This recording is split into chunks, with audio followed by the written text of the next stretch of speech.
Stephenson. This is my niece, Sarah. Sarah is going to help present this evening. Thank you for coming out. Appreciate your coming out here to hear our story. Would also like to thank the Sevastopol Historical Society for the work that they're doing to document the history of the town of Sevastopol and for allowing us to come out tonight and present.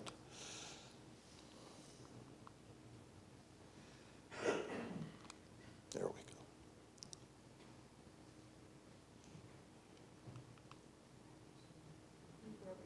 go. Okay, so it's not just the microphone that I'm challenged with. There we go. This is the house at the farm where Mary and I live. Farm has been in the family now for about 160 years. A number of relatives here this evening can trace their roots back to it. If I would advance rather than turn it off, there we go. I think I have this down. Before we begin, there's a couple of acknowledgments I'd like to make. I'd like to start out with Gordon Stephenson. Gordon is a distant relative of mine that lives in Iowa or lived in Iowa. I believe he has probably passed away now. I first met Gordon about probably 25 years ago. I met Gordon when I was finishing up chores one morning and I heard the door to the barn open. And I looked up and there was a gray-haired gentleman standing in the door. And my first thought was, gee, the salesmen are out early this morning. But I motioned him into the barn, and as he walked up to me, he asked if I was Mark. I indicated I was. He said, I'm Gordon, Gordon Stephenson. He said, you don't know me, do you? I said, no, I'm afraid I don't. He said, I don't feel bad. I don't know you either. Long story short, Gordon knew he had relatives in Door County. He decided he was going to come up here and he was going to see if he could find some of us. He drove past the farm, saw my name on the milk sign out front, decided to stop and see if we were related. So he proceeded to start asking me about Sarshal and Septimus and Lancina, all names that meant nothing to me. And I told him if he wanted to stop back out after lunch, my dad would be coming out. Maybe he could help. My dad was coming out to help me chop hay that day. So he did. He stopped out at about 1 o'clock. I went out to chop hay. When I came in at 5 o'clock to do evening chores, the two of them were sitting there talking yet. I had lost all my help for the afternoon. So my initial interest in genealogy may not have had much to do with family as much as me understanding who my relatives were. So if somebody stopped and asked about them again, I wasn't going to have to give up my free help for the day. So. The second person is Larry Stephenson. Larry lives in Arizona. I first met Larry about 20 years ago, a similar story to how I met him. He came to Door County looking for relatives.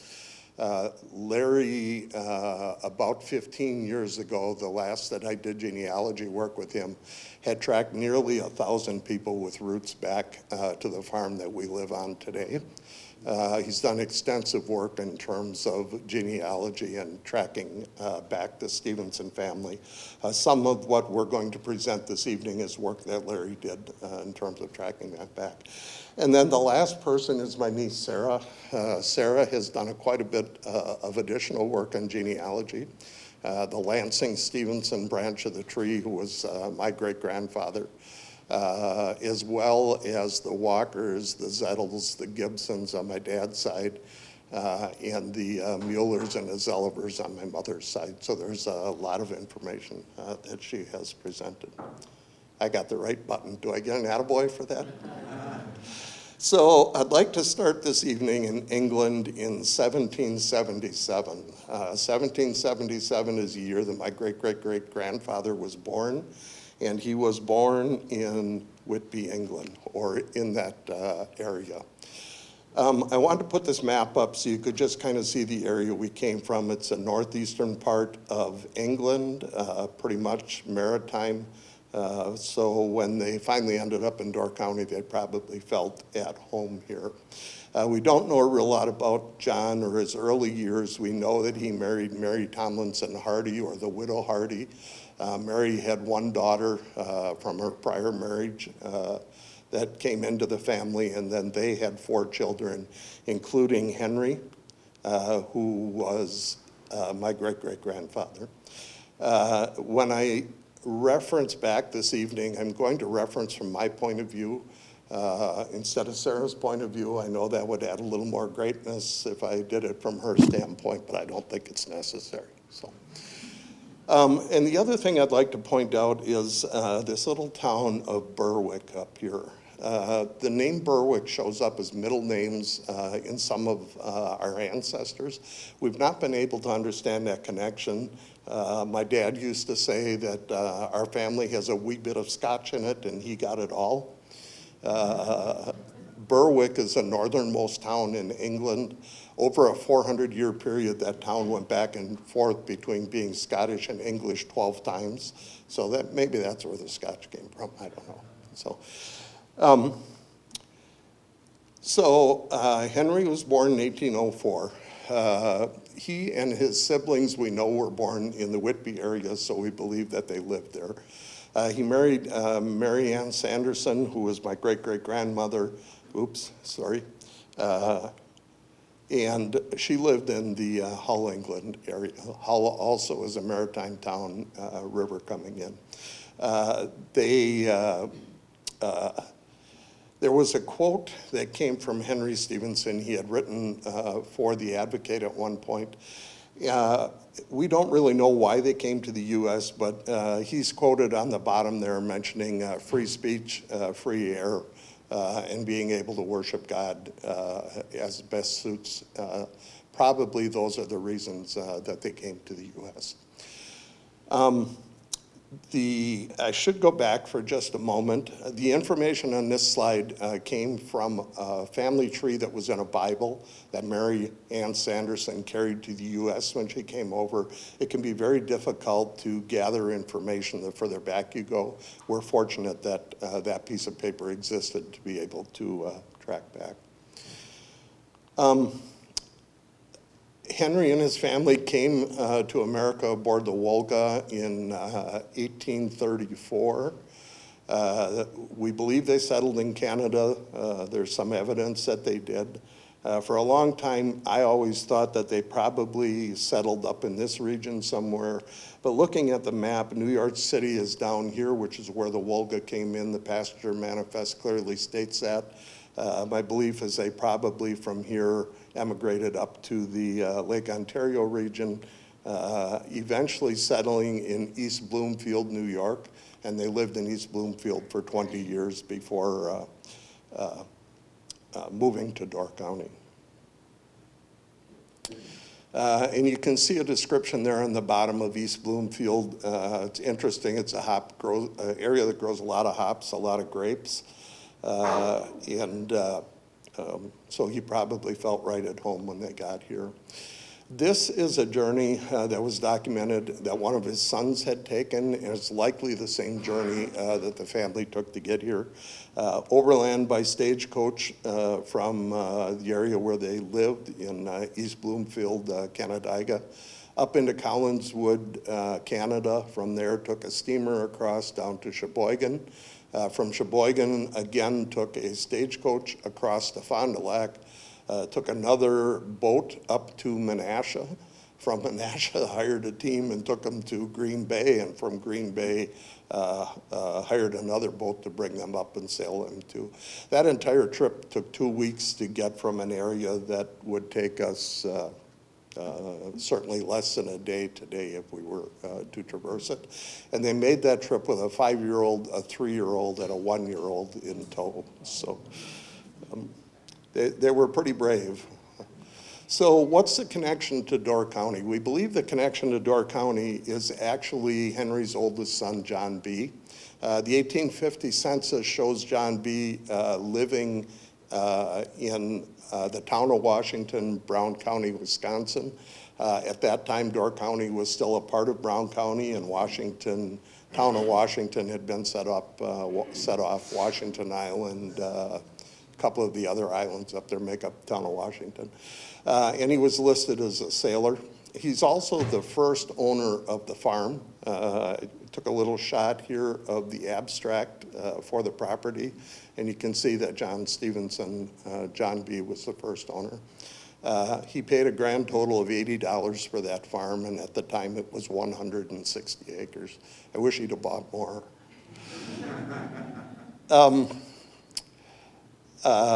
There's some records in the newspapers that John B., A.W. Lawrence, and Jesse Birmingham and 6 others moved or took a trip to Menasha for the purpose of securing patents on the land that they moved out. And that group is the first group that settled in the town of Sevastopol, moved out and started breaking ground. So John homesteaded in 1855. Robert and Septimus, 2 of his brothers, arrived in 1856. His brother Henry and his family arrived a little later in 1856. And then Henry Sr., the dad, and the 2 youngest children, and Henry's wife came to Door County in 1857. This is the original area that was homesteaded. I know some of you know where I live. We live just up the road from the Mill Supper Club, right up on top of the hill. I was going to put a picture in here of the house where half of it was tore off 7 years ago. I thought that'd probably be a good landmark that people would remember, but I did not put it in. So that was the land that John B. originally homesteaded. Henry, when he came, homesteaded this piece of property. This piece of property is right up on the corner where Dorothy Berg lives. She was right in behind Dorothy. That's part of Lucas Long's farm now, I believe. And Don, you recall, you said from when you shook cherries, where there was a foundation and where those buildings may have been. Is that true? Yeah, in her Long's orchard, there were bricks left over and other debris from the farmstead. We said that was the original H.B. Stephenson Homestead. homestead. Interesting. I made a little error when I made this map, and I added this piece in. This, if you remember Art Stephenson, this is a land where Art lived. I knew that Art was Henry B.'s grandson, and I made the assumption that that was all part of the original farm. It was not, so you can disregard that being on there for now. It does come into play a little bit later. The other thing I wanted to point out, the original buildings were on the back end of that farm. They weren't on the highway down where Highway 57 goes through now. That spot is one of my favorite spots on the farm. My dad said he used to, when he would plow back there, bring up pieces of foundation, so he had an idea where those buildings were. But if you go back to that spot, and you stand and you look, you can see right into Sturgeon Bay, and you're looking pretty much right down Highway 57. There's talk in the newspaper archives about Henry and Henry B. Carving the road out to Institute. I've often wondered why Highway 57 goes through the middle, goes through the middle of this section. Middle of section 27, roads normally run on the edge. I suspect the reason for that is Henry lived here, Henry B. lived here, and if you're cutting the woods, you probably cut the road between your 2 farms to get through, and eventually that turns into the road would be my guess. So making an assumption there. So Henry Sr. and his family moved to Door County in 1857. They lived here for 18 years. Henry's obituary lists him as one of the first settlers in Sevastopol. Sadly, his wife, Mary Ann, arrived in July and passed away in, I believe, October of that year. She only lived in Door County for 3 months. In 1860, Henry married the widow Sarah Martha Wilson here in Door County, and she preceded him in death in 73. The late 1850s and 1860s were pretty turbulent times for Henry. Aside from picking his family up and moving them a considerable distance a second time, he got to Door County and then moved out into the town of Sevastopol, which was basically wilderness at that point, began hacking a home in the woods. And then the Civil War broke out, and he ended up with 5 of his sons going into the war. 4 of them fought for the North, 1 fought for the South, and that only left he and his son Henry to care for the farms and the family up here in Door County. I printed this out. It's Henry's obituary. What I find interesting is this middle line that I have highlighted. If you notice here, it says that he lost his first wife, the mother of 5 boys. There's 6 boys up here. And what I suspect is that was not an error, that the son that fought for the South had been so thoroughly disowned at that point that he was not even recognized in his dad's obituary. So sad that he was the one that homesteaded the farm and then eventually was pretty much cut out of the family. And then I highlighted the end of this because I'm sure Henry would have been very happy to know that the people in the town of Sevastopol remembered him in a very positive way like that. And I'm going to ask Sarah to give my voice a break. And I'm closer to the microphone than you. Okay, we'll see if I know how to work this thing. Okay, so the oldest son was John B., and what I'm going to do here is take an opportunity to discuss 4 of the sons who are pretty interesting, but didn't have the largest impact on Sevastopol in the county, either because they moved away or for other reasons. And then we're going to go back to the 2 that were here and had the farms and had a larger impact. So that's how we structured it. So we have mentioned John B. He was 5 years old when they came over on the ship Wolga, so I'm imagining for a 5-year-old that was a grand adventure and might be part of the reason he ended up being a sailor. They came from a maritime area. He went on a big boat when he was 5. He was a sailor as far as we knew when he left here and we lost touch. We don't know if he was ever married, don't know if he had children. We have had multiple people in the family research this person and tried to find any indication of where he might be, and we can't. So this is my big white whale. If any of you find anything on this guy, call me. Okay, so that's John. Next up we have Robert, and he was born in Yorkshire. He was married and ended up having several children. And in his younger days, he actually started up the firm of Robert Stephenson and Henry Schuyler from 66 to 70. So they started out as a meat market. It was a little touch and go in the beginning. It eventually morphed into a dry goods store, and it was right down across from the Cedar Street house, so they were right downtown. That firm dissolved in 1870, but they had also built a steamboat wharf at the foot of Spruce Street, and the last vestiges of that wharf apparently were not taken out until 1905, so it did last for a while. And then there's also an article in the Advocate saying that at a time when wood was in very short supply, maybe during the war, people could actually go down and get the beams that had been sunk in the bay and haul them up and use them for wood. I thought was pretty interesting. But unfortunately, Robert moved his family to the Appleton area in 1872, and then most of his adult life, raising his children, et cetera, occurred in that area. And I get a lot of my information from the Advocate. I love the people who put that online. And unfortunately, the Appleton papers haven't been posted online significantly until recently.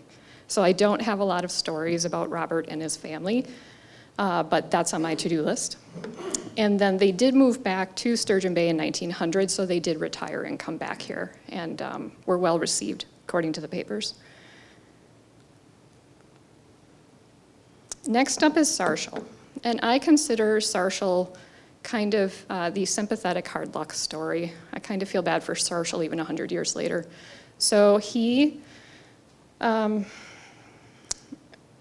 the Civil War when he was only 16.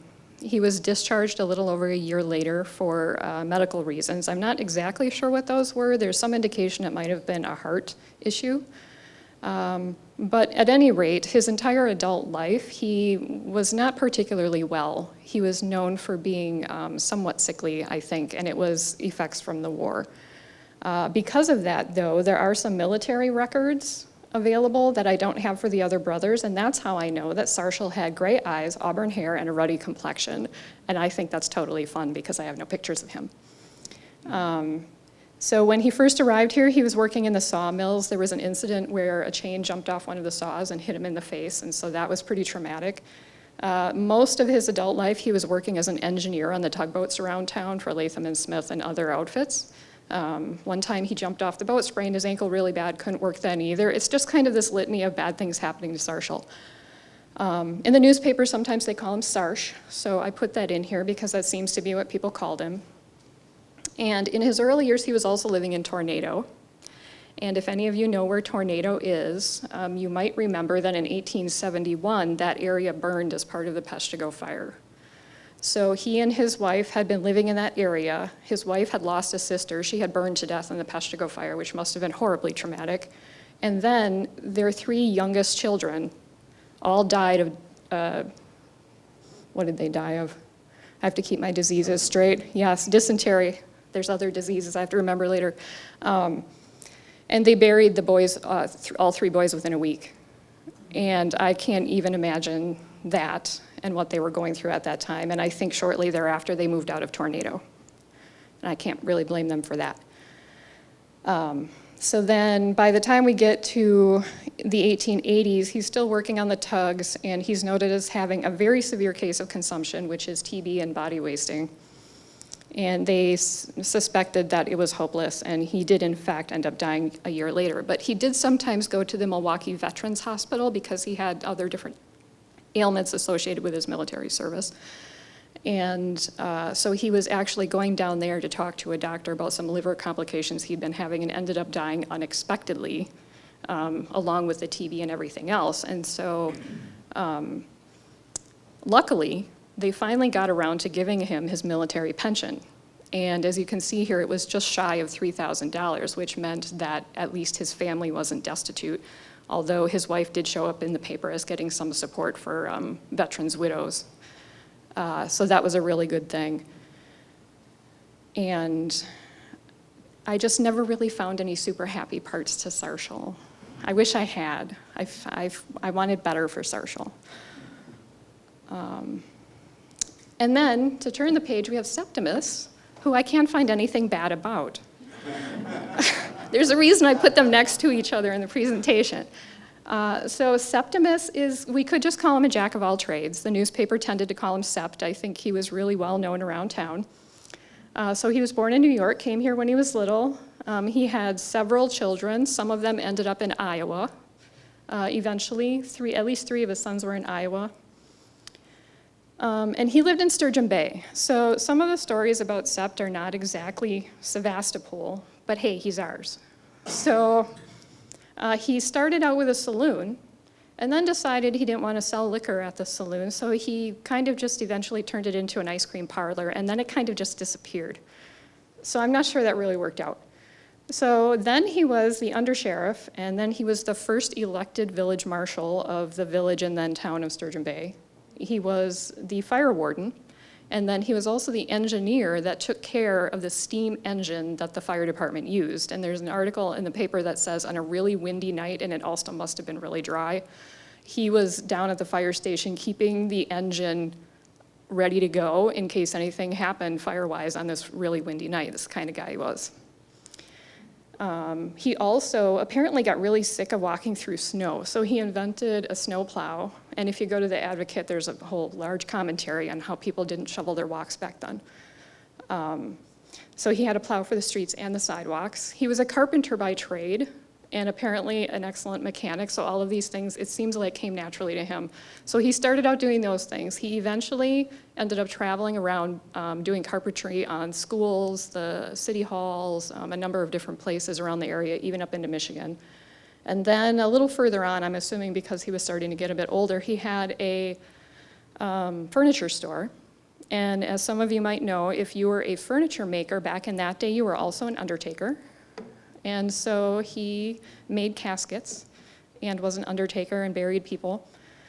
And there was an incident where that building with all of his furniture in it started on fire, and like there was $1,200 to $1,400 loss, which in the 1890s was fairly significant that he lost all of that. He eventually sold that, his wife died, and he kind of retired, and he ended up spending some time in Iowa with his sons after he retired. So the reason that Septimus is my favorite is because of this slide. I actually printed out the way that the top item was printed in the Advocate because I love the way that they wrote. So, one of these dark nights, some of the mischievous boys of this town will fall into the hands of City Marshal Stephenson and will then wish that they hadn't. Last Thursday evening, these young scamps fastened a cord to a tree on the fence in front of Frank Ives' residence, whereby a lady was thrown violently upon the sidewalk. On the same evening, a similar trick was practiced in front of Dr. Eacham's residence, a gentleman being the victim in this case. The city marshal's looking for the perpetrators of this mischief, and if he collars them, they will know just how it feels in the sawdust of the calaboose. The calaboose being only one name that they had for the jail around here in those days. So the reason I like this so much is if you kind of ignore the Advocate attribution there, so you don't know what year it is, I would expect this would have been one of my uncles.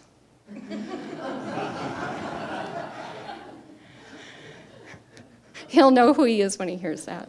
Okay, not this one. And so I really like Septimus because through all of these stories and just all of these interactions, you kind of got a measure of the man, a little bit more so than some of the others where there weren't as many stories. And so I just listed a couple of the things that happened while he was serving as the marshal. Some of them pretty horrific. A man trying to take his own life. He did survive, according to the account. The Bastille was another name for the jail. This John Blue character, I'd like to know more about him. But the men who got stuck in the jail couldn't call for help loud enough, so they started singing and making a racket, and the entire town showed up there, so that was a good story. He shot Emmy Lawrence's dog, 2 dogs actually, because there were 3 dogs that were fighting a lot, and they sued him, and they said he was completely justified. Go Septimus. And then, sadly, the county jail caught fire with 3 prisoners in it, and one of the people didn't get out and died. And so that's another pretty tragic story, but for me, this is just an indication of what was going on at the time. Sturgeon Bay, not Sevastopol, but probably, it's a good picture into the time. And then we get to Henry B., and Mark is going to take back over.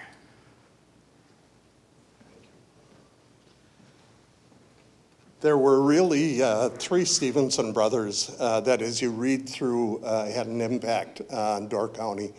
Septimus certainly being one of them, Henry B. being another. I mentioned a little bit earlier, Art Stephenson is a grandson of Henry B. There's probably some of you here that remember Art living right up the road here on top of the hill before you get to the curve. Henry had Art's grandfather, Henry, had a lot to do with the town of Sevastopol. So I mentioned the town of Berwick earlier. Henry's middle name is Berwick. We believe that John's is as well, but we have not documented that. He was born in Hull, England. He married Jane Orr in Canandaigua, New York. Jane had immigrated from Ireland some years earlier when she was young. Just like to point out, I do not have Irish blood in me. That was one of the other branches. So no offense to any of the Irish friends here. I just had to put that out there. After arriving in Door County in the fall of '56, he worked at Graham Lumber. His wife, Jane, ran a boarding house for lumbermen to try to help make ends meet. And then they bought the farm in Sevastopol just around the corner as we go up the road here, the one we talked about earlier that Don mentioned, the foundation up there from the old houses. At the time that he was here in Sevastopol, he served as town clerk, justice of the peace, postmaster, school treasurer, and secretary of the state grange as well. He was on the board of directors at the inception of the Door County Mutual Insurance Company. Quite a bit of information in the Advocate if you read about it, about that insurance company, the amount of money that it saved the farmers, but then other people saying that's only because we haven't had any loss experiences. It's a bit of a controversy. And he was also part of the People's and the Populist parties. Oh, I can't see the year from here, but I thought this was interesting with Don's comment about the foundation that he saw.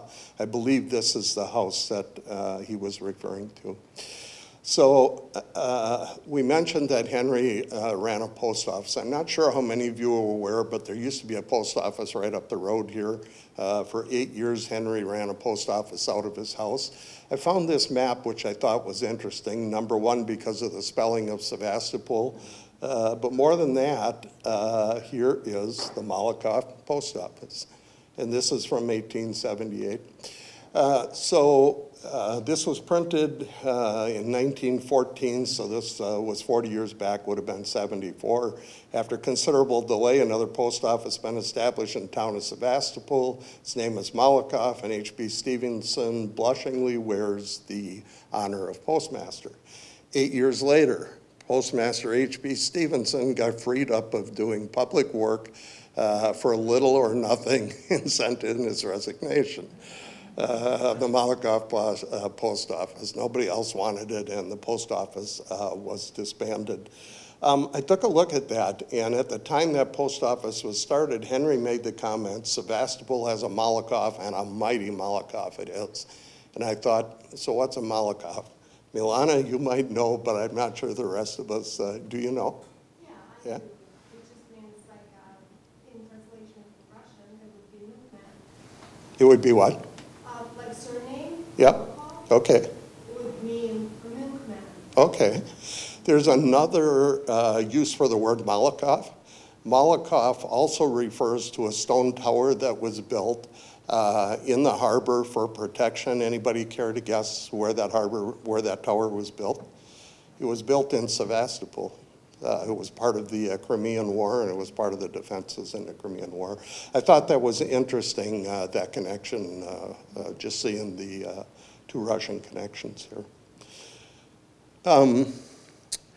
There's an editor's note here. I couldn't resist putting it in here.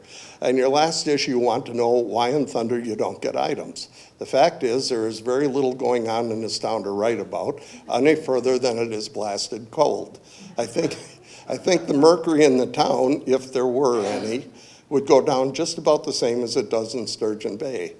We have had no serious accidents from the frost or any other cause that I know of, although some of the children did get frostbite on the way to school this morning. But I thought it was interesting. He then signed it respectfully. I'm not sure he was being real respectful by the tone that he wrote that. So. But I wanted to put it in there because if you think about it, I'm sure living in the town of Sevastopol, when you're surrounded by woods, there's not really roads. It had to be a miserable existence in the middle of January, and I believe that was written in January of '73. So I think it kind of showed through there a little bit.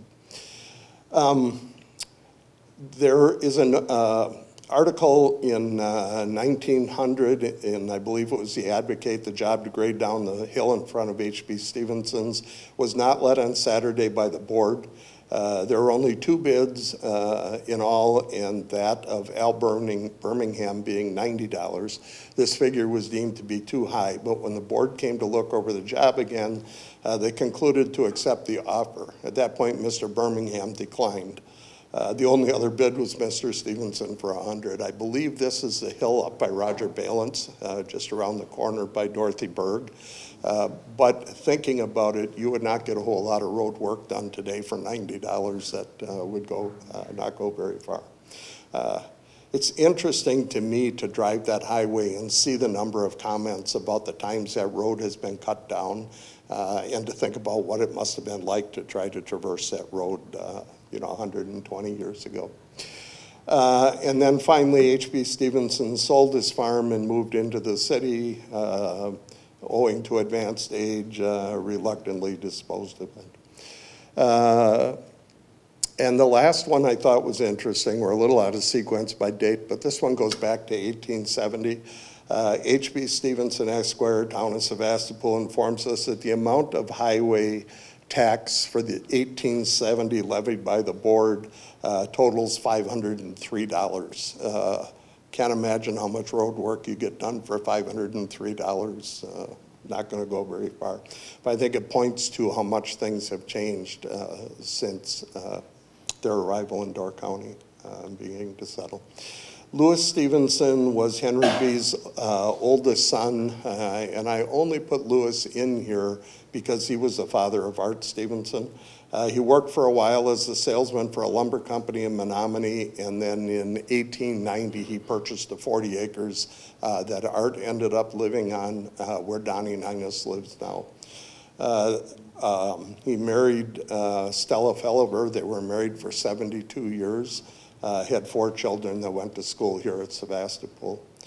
And some of you may have remember Art from when he worked at Taylor Lumber. I don't want to go too much further into that. One of the problems we had putting this presentation together is as we worked down the family tree and it started spreading out, there are so many people that we could have included in so much information. I told Jay and a couple others on Sunday, I went through and I pulled, extracted some information that Sarah had tabulated on the Stephenson brothers, meaning Lansing Stephenson, Sarshall Septimus, et cetera. They were newspaper articles that she had pulled from the archives that have been put online. I only pulled out Lansing Stephenson, and when I got done and printed it, I had 19 pages of material just on him. So it's very difficult to put this together and have any clue what would be interesting to you versus me and be able to put it together.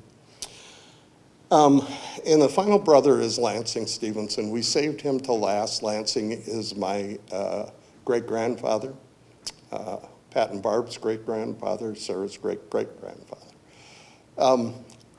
When I read on Lansing, he strikes me as an enigma. One day I want to say I'm descended from a roustabout. The next time I feel sorry for the guy. The next time I almost feel like he was a hero. So we're going to put some information out there and you can make your own decisions on Lansing.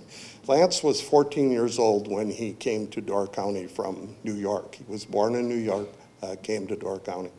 At 18, he was working in Illinois as a farmhand. Was 1862. He enlisted in the Civil War. And spent the duration of the war serving and then returned to Door County after the war. His father, Henry, moved off the farm in 1871, and at that point, Lansing took over. Lansing was married 4 times. The first time he was married was to Anna Gibson. Anna was from the town of Scott. One of the connections to Anna in the town of Scott is one of Anna's brothers was a bookkeeper for one of the sawmills in town here, and we believe that's likely the connection. In 1884, Anna became sick with what was termed a mental aberration, and she was confined to the insane hospital in Oshkosh. In between, they had moved back in 1873 down to the town of Scott, and they ran Henry Gibson's farm down there. I'm not entirely sure what happened to the farm up here, other than the fact there are some times where it shows up in the paper that it's for sale. But they moved back here, and then it appears perhaps not too much after they came back, Anna took ill. And in 1885, she passed away. My grandfather, Robert, was 3 years old when his mother passed away. Lansing then remarried in 1889. He married Miss Ella Root from Bailey's Harbor. Apparently there was a little friendly back and forth between Egg Harbor and Sevastopol at the time because there's a reference to him joining the turncoat and how did they exactly term it, sir? I don't recall, but it was good-natured ribbing in the paper that he was siding with Bailey's Harbor. They were married for, I believe, less than a year. Ella was 21 years old when she gave birth and died. Both her and the baby passed away.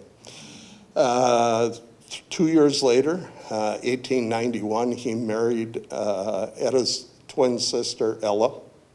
Sure I have those names right. And they had 3 children before she passed away. There's 3 children survived. I'm not real clear whether they had 3 or if they had 4. Do you recall? 4. And one of them, did she die in childbirth too, do you recall? That is an infant, but it wasn't definitely child. I believe she's the one that had the tapeworm, is that true? Yeah. Yeah. So, excuse me, she was ill for 7 months during that time where she was pregnant for a good part of that time. And then she came down with, I believe, the flu and succumbed after giving birth to the baby, and the baby died as well. So when I tell you that I tend to look at Lansing and I think that he's a roustabout, excuse me, then I look at this and I say, well, maybe I should have a little bit of sympathy for the man. It's interesting, when Anna Gibson died, part of the Gibson family moved up here from Bay Settlement and helped Robert with the family. When Etta Root died, the Roots moved down from Bailey's Harbor, and they helped him raise the family as well. So obviously, would not expect that that means there was a lot of bad feelings there. This picture is a picture of Anna Gibson that we found that we were able to bring up. And then, I don't know if I mentioned, in 99, 89, he married Anna Christensen Jensen. Excuse me. I mentioned that in 1873 they moved to the town of Scott. As you go through the newspaper archives, the farm was nearly sold several times. At one point it looked like it was sold and over and done with, and then the deal either fell through or Robert backed out. And in 1881 they moved back to Door County and settled back on the farm again. In 1888 he built the first cheese factory in northern Door County. At one point, the cheese factory, excuse me, was up to receiving 2,000 pounds of milk a day, so there was quite a bit of milk coming into it. He won first place at the World's Fair with his October cheese that he produced, so there must have been some pretty high quality product coming out of Door County. Door County is well suited, apparently, not only for dairying, but the production of cheese as well.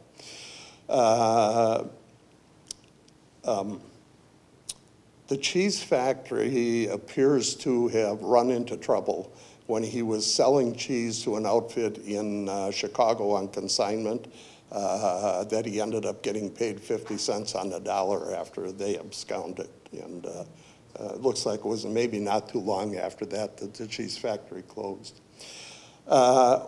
In 1901, Dr. James Gibson, do you remember Lansing's first wife was Anna Gibson?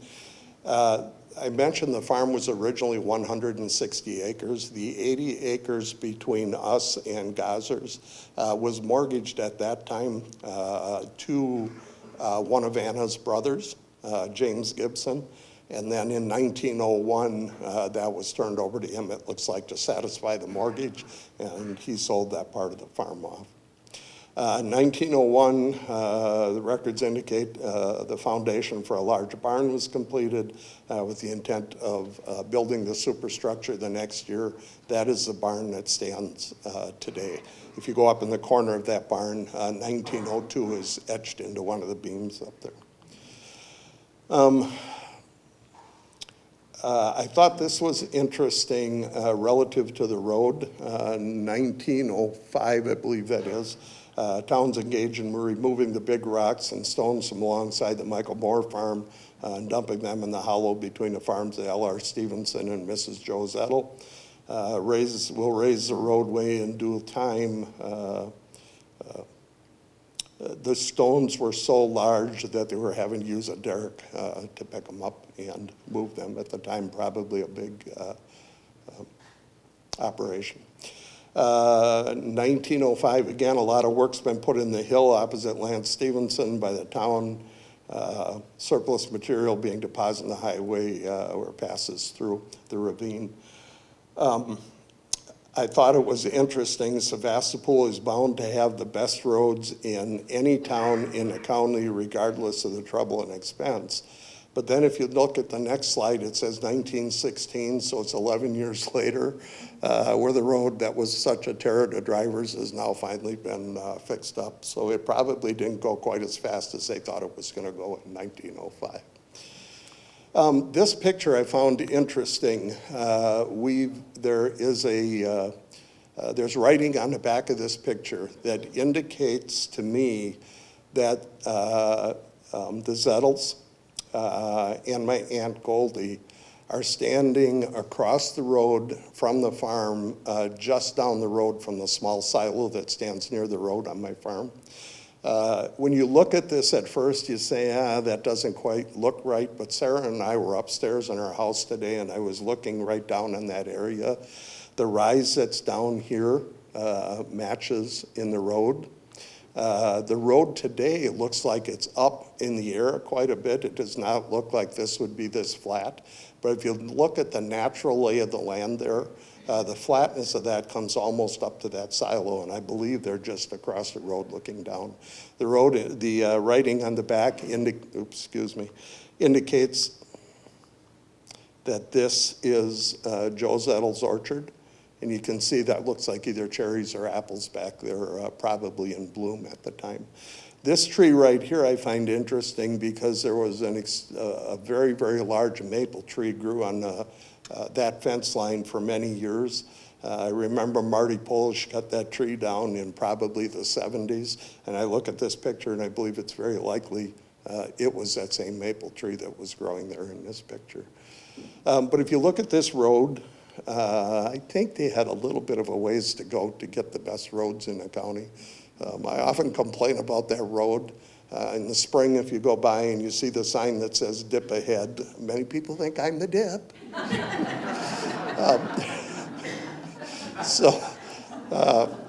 Those times of the year, I have a few words for that part of the road. Just to clarify for everyone why that dip is in the road. When they cut that road down the last time, they came and they talked to me to purchase some right away before they did. And I asked, are you going to address those springs that are in the hill? They told me there are no springs in that hill. I said, what do you mean there's no springs in that hill? I said, the water runs right out of that hill in the spring. We did a survey, there are no springs in that hill. Okay. So when they cut the hill down, they parked a hi-ho up there, two hi-hos side by side. They would reach down and cut into the hill, and they had two big off-road dump trucks. They'd back an off-road dump truck in. One hi-ho would dump from one side, the other one from the other. It would take about 2 scoops with each, and that big dump truck was on the way. That's how fast they cut it out. Right up till the time one of those big dump trucks hit the spring under that road, and they laid that big off-road dump truck right over on its side. The middle of those trucks are hinged, and they're laid. They end up taking the hi-ho off the hill, going around the other side, reaching over with it, picking the truck back up, getting it on its wheels, and getting out of there. And then they took the hi-ho and they scraped it out, and they threw a bunch of breaker run underneath. So in the spring, the rest of that road has water that builds up underneath it, and the road rises when it freezes. But the area that has a breaker run, there's no material to hold the water. That part of the road stays low. In the spring, when it thaws back out, everything goes right back where it was. The dip moved off the farm, and life is good again. Useless trivia, but I was putting in a plug there for the dip on the hill. So. This we added in, we thought was interesting. I've been asked numerous times over the years if the fairground was ever across the road from me, or people indicated they believed the fairground at one time was across the road. It was there perhaps only for a year. There was some back and forth. Farmers in the county had a pretty strong fair going on, it looks like. Don't know exactly what happened, that kind of fell apart. But there is mention in the paper about the fair, the 1 year being held right next to the town hall. So I believe it was likely right up on top of the hill there across from the farm. And then the following year, the article about the town, or about the county buying property to move the fair to the 40 acres. Have not researched it. I expect that's likely the existing fairgrounds. It mentions it's on the northeast side of town. So, I'm going to turn this back to Sarah again.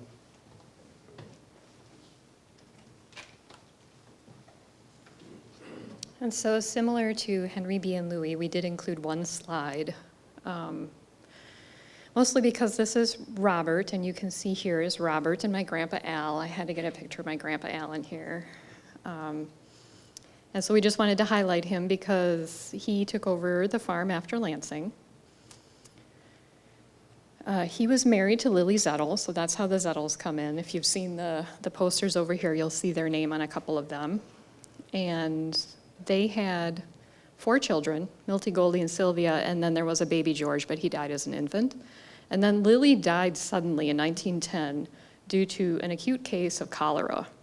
She got up in the morning, was going about her chores, felt just fine, and she was dead by night.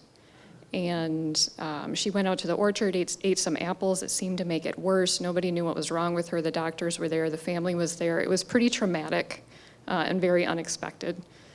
And then they ended up having her funeral on a Sunday because her body was decomposing so quickly. And it was also turning a copper color, which apparently are some indications on why they thought it was cholera. So crazy, scary, what just happened kind of moment, I think, for the family there. And then there were small children, of course. And then in 1914, Robert married Pearl Walker. So here's where the Walkers come in. And then they had 9 children. So in the 1900s and 1910s, he was leasing the Joe Zettel farm. So he was working in the orchards, doing that type of thing. But after Lily died, after 1910, then he, at some point, went back to the Stephenson farm. And much like his father and uncles before him, he did a lot of stuff for the town. He was on the county highway finance and poor committees. He was the Sevastopol town chairman for several years. He was also the assessor. He was a director for the Peninsula Farm Loan Association. He was a census taker in 1940, so when I'm cursing the bad handwriting in the 1940 census, I might have to temper it for Sevastopol. And then he was also a member of the County Farm Security Advisory Committee, so he was very much concerned about farmers and their welfare around the county. He was pretty active in politics.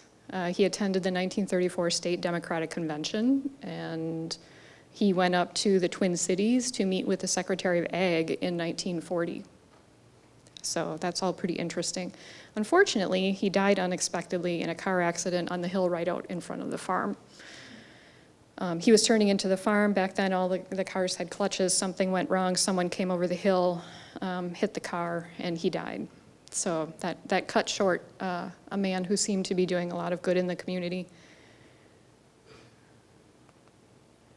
And then that's all of the brothers that we've covered. So now we just want to highlight a couple of additional items, one of which is the military service.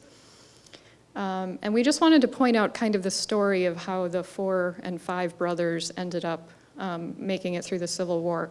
Sarshall was the first to enlist at age 16. He went in first. He was discharged due to the disability in 1863. So then we see that Lansing had enlisted in 1862, so he was somewhat early, the same that Sarshall was. He was taken prisoner during the Battle of Stones River and sent to Libby Prison. He was released in a prisoner exchange, and he eventually rejoined his unit.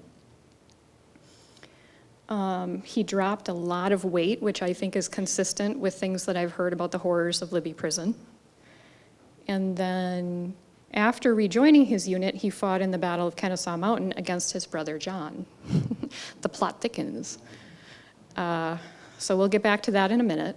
And then we just want to note that Robert and Septimus both enlisted in 1863, which was shortly after Sarshall had come out due to the disability. And so it's kind of interesting how the brothers ended up going in, the timing, and they were all in different units. They didn't fight together. Septimus was actually out west. And so when we think back to the stories about Sarshall and Septimus, Sarshall had a discharge due to disability. Septimus was out west in Kansas. And we have a journal that he kept, courtesy of the Polster family, and it's really pretty boring. A lot of very routine days, which was good for Septimus. He lived a long life and he didn't come out with too many bad effects, but you can kind of see when you compare Septimus and Sarshall how the Civil War affected their lives. Oh, and that picture is Septimus. So then, what about that guy John who was fighting for the Confederacy? How did that happen? So he was sailing on Lake Pontchartrain and avoided having to fight in the war for some time, but then eventually was conscripted. So it sounds like it was against his will, but it's hard to know. So we just have some information here about how Lansing was injured, and the injuries from being shot is what led to him being captured and put in Libby Prison. But Libby Prison is where he met up with his brother John, so the story is that they actually saw each other there and were able to talk to each other. The family lore is that he asked if he could come back to Wisconsin, and he was told not to. And so somebody came around asking, and then this is another Advocate article, whatever happened to John? And they said that they were on opposite sides. They were probably trying to shoot each other. And that it seems kind of coincidental that John, who they call Jack in this article, he was in the South. It was a bad situation, but it seems like it turned really bad when the family didn't accept him. And this is probably in large part where we can't find anything about him. That and the fact that John Stephenson has got to be the most popular name on record.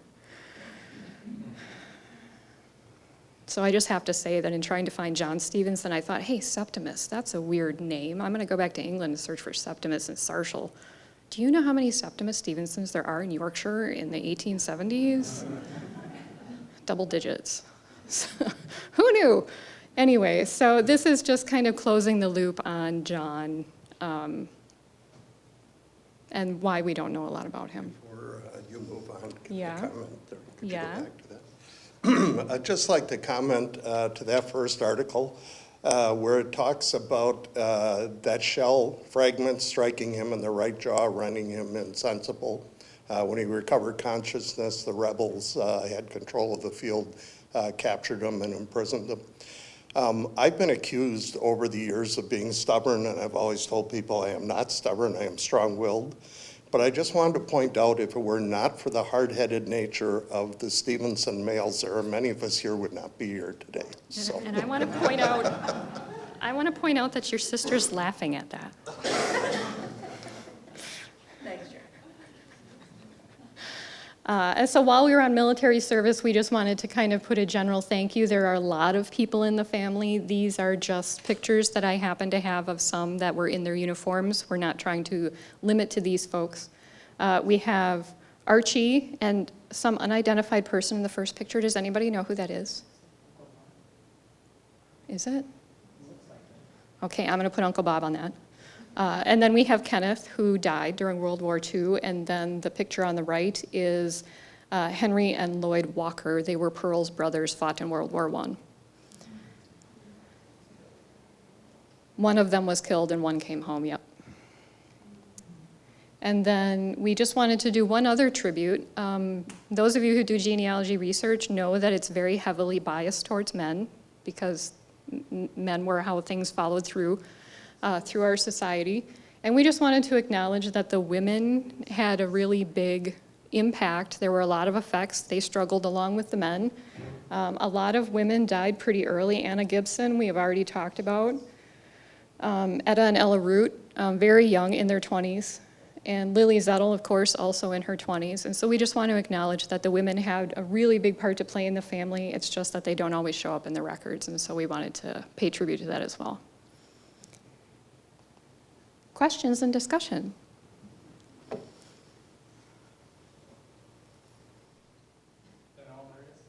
That's it. Well, that's not all there is, but that's all that fits in an hour. We hit it on the dot. Nice job.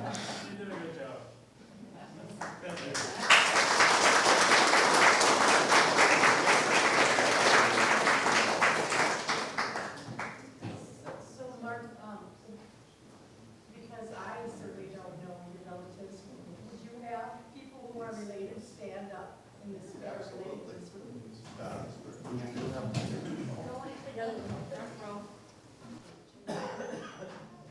Ironically, even though I have a very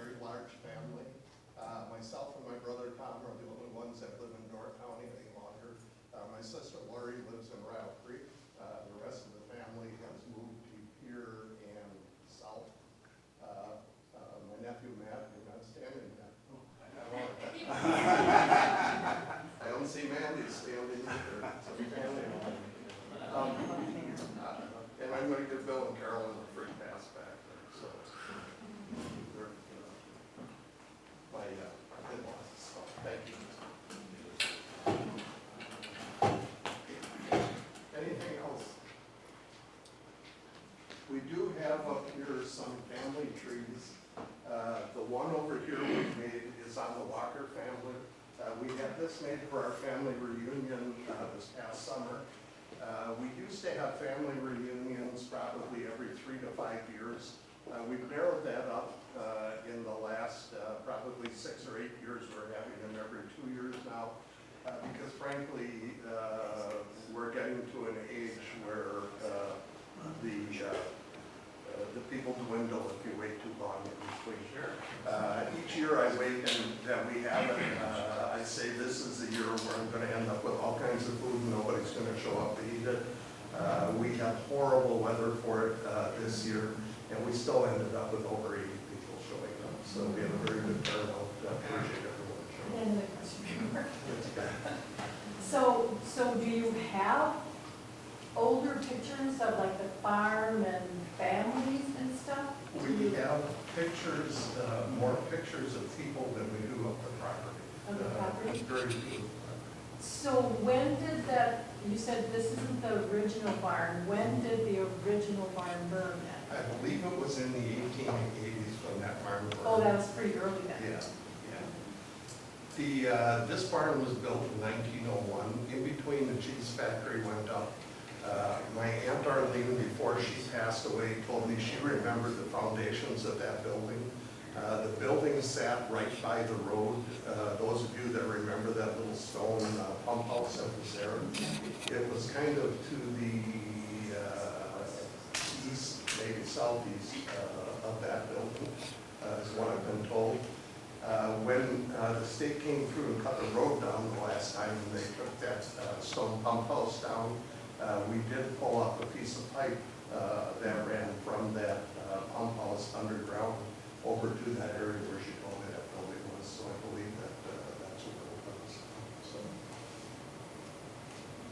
I don't remember that building at all. There was another building on that farm, kind of where the red metal machine shed is, just right to the south of that. I remember the foundation of that building being there. I don't remember the building at all, but I have seen pictures. We do have one building that has that picture, and that's what it is. I'd love to have a picture looking up that hill from down the road. I'd love to find a picture that had that cheese factory and that had the old pump house in it, the barn. But And when do you think the cheese factory was done? 1874, I think it was.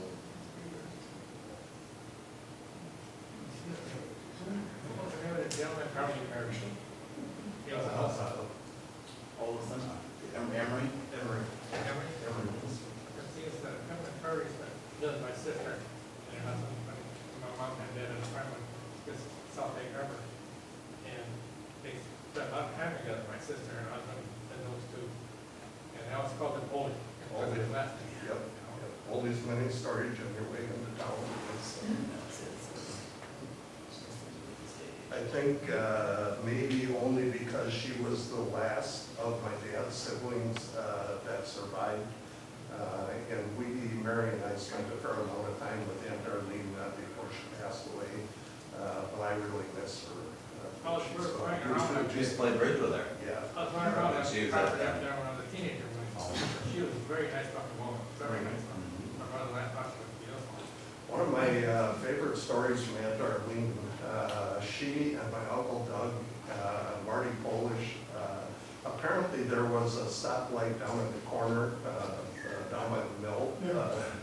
You know the story? Yeah, you jump up and down and Yeah. stop it. There was so they would run down there and they would run and they'd wait. That's the guy that told me about it. My two older sisters stayed by our mom's house there, and they wait for cars to come down the road, like, they jump that thing and fight. They don't change. Stop the cars on the other side and then go hide in the ditch so they didn't know who did it. Stone traffic on the road, but why does it stop? We complain thinking about that stoplight down there now, it doesn't sound like it was any better back then. It was more fun though. Yeah. Yeah. Is there anywhere in your research, Mark, that, because it seemed like, you know, where the mill and Scandia and all that was, I mean, there was a market there and there was a school there, right? There was a school on the north, west corner of that, east corner of that. So, Right across from you. so the Stephensons and the Zettles must have been a part of that, getting that organized, I would think. Probably.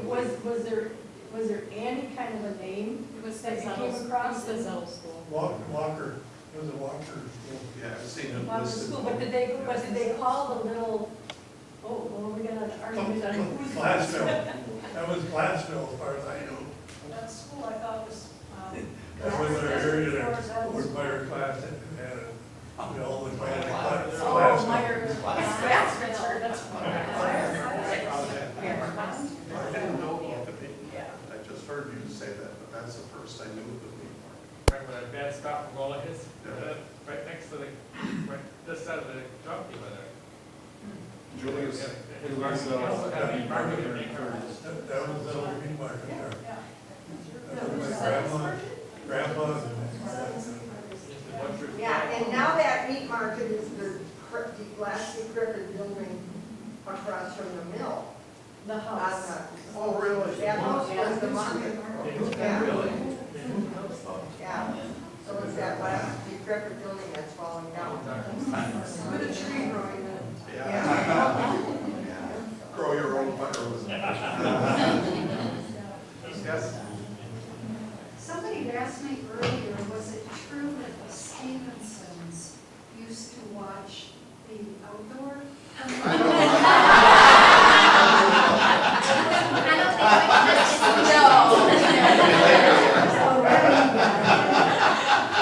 Gloria, I'm sure that's true. I'm pretty sure that's true. You were probably with me. I know the next time we walked over and watched it. I said, we walked over. Absolutely. It was bad enough, the X-rated movies down there. Oh, at the theater, yeah. At the theater, yeah, we had a bird's eye view from the farm. But when we were younger, my one brother and a friend of his used to sneak down there during the day and they would turn up the back 2 row of speakers and we would not only watch the movie, but we could. When you get down, five cars, the two-door coupe, the big trunk, 3 guys in the trunk, including the front seat, the trunk never had to pay it. The speakers are loud enough to get hear the movie. Good old days. I used to drive downtown through the bay with a Model A Ford when I was 14 years old. Milton Stephenson told my dad, keep him out of town, he's not old enough to drive. He was 14 years old. Car had no brakes, go from third to second to first, then to reverse to stop it. Dad said, Milton Stephenson told him, keep that kid out of town, I know how old he is. I was telling him earlier, one of my favorite stories, Melton was my uncle, one of my favorite stories about Melton That's a good one. is he used to walk around town looking for his own car to see if his wife had parked it and the meter was expired so he could give her a ticket.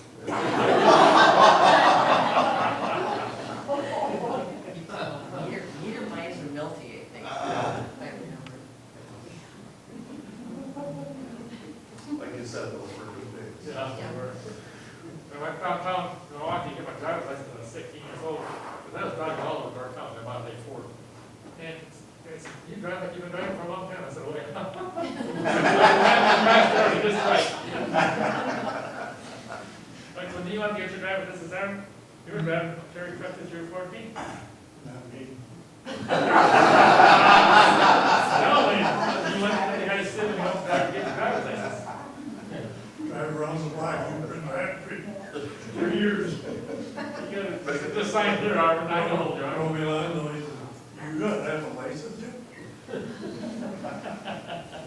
Mark, when your family came, do you know, did they try to do orchard like Zettel?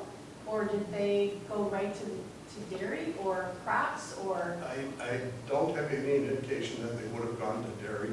There's indications that wheat and peas I can remember when I was young, just to the west of the barn, near the road, there was a piece of pipe stuck on the ground there for years, and it was an old well that the pea miners used to pull in and use the water out of it when they were mining peas.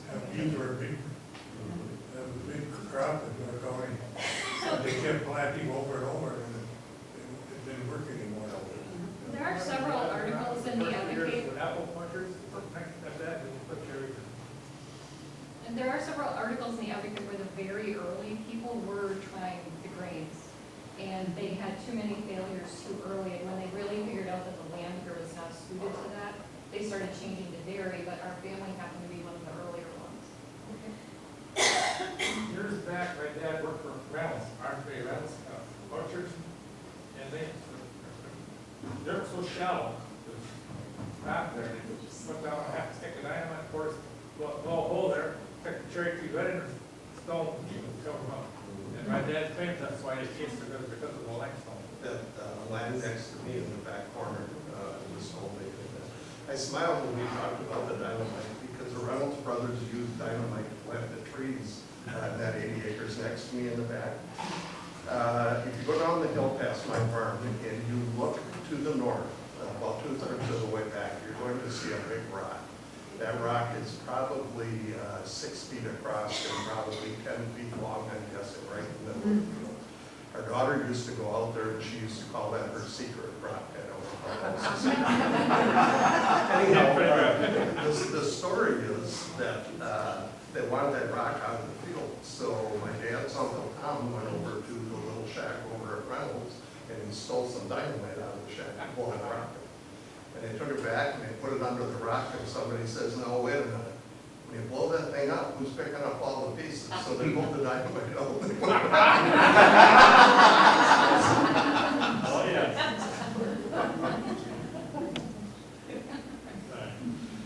We do have the family trees. As I started to say, this is a Walker tree that Sarah put together. Sarah has done extensive genealogy work.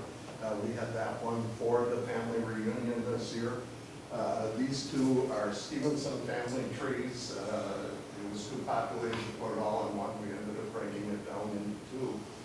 We have a little picture of the farm here, a t-shirt that we put together for one of the family reunions here.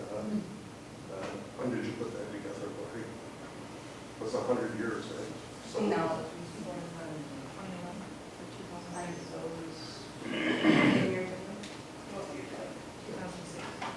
150, whatever it was. And then we have the Sevastopol plaque. Mary and I went down to the state fair, what would you say, Mary, 10 years ago maybe? And we had registered that I would receive that 150 plus years of continuous ownership. And then we brought in this ledger, proceedings of the district board that school board, either my grandfather or great-grandfather were on such, and I find that interesting. Again, thank you for coming out tonight. Appreciate your showing the interest, and hope you enjoyed what we had to say.